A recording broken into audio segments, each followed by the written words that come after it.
இந்த நாற்று வந்து செப்டம்பர் 16ஆம் தேதி சாயங்காலம் தெளித்தது. அது ரெண்டுமே கருப்பு கவுனி.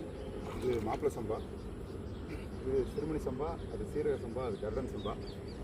இது என்ன பண்ணியிருக்கோன்னா, கீழே வந்து பாய் நம்ம நிழல் வலை இருக்கு இல்லையா, வெளிச்சம் 50% குறைக்கிறதுக்கு அது மாதிரி பச்சை வலை கட்டுவோம் இல்லையா, அந்த பச்சை வலை கீழே விரிச்சுட்டு அது மேலே சேர்த்து மண் கொட்டி அது மேலே நெல் தூவி மறுபடியும் பச்சை வலை வச்சு மூடி எடுத்தது. இதை ஒரு 4 நாள் தண்ணி மேலே நிறுத்தலை, தெளித்து மட்டும் விட்டுருக்கோம். இது 16ஆவது நாற்று. 16ஆவது இன்னைக்கு பார்த்திங்கன்னா 16னா கிட்டத்தட்ட 17ஆவது, நாளைக்கு 18ஆவது நாள். நாளைக்கு வந்து எடுத்து நடவு செய்ய போகிறோம். வருஷ நடவு தான் செய்ய போகிறோம். இது என்ன ஒரு பெரிய ப்ளஸ்னால், ஏக்கருக்கு 6 கிலோ தான் நாங்கள் நெல் பயன்படுத்தியிருக்கோம், விதைநெல் பயன்படுத்தியிருக்கோம். வழக்கமாக 30 கிலோ விதைநெல் போடுவாங்க.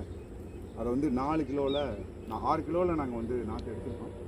நாளைக்கு காலையில் நடவு செய்ய போகிறோம். அது வருஷ நடவு. இதில் என்ன கூடுதலாக இந்த பயிரில் கொடுத்துருக்குற ஒரு சத்துன்னா, புளிச்ச புண்ணாக்கை ஊற வச்சு புளிக்க வச்சு அந்த தண்ணி தெளிச்சிருக்கோம்.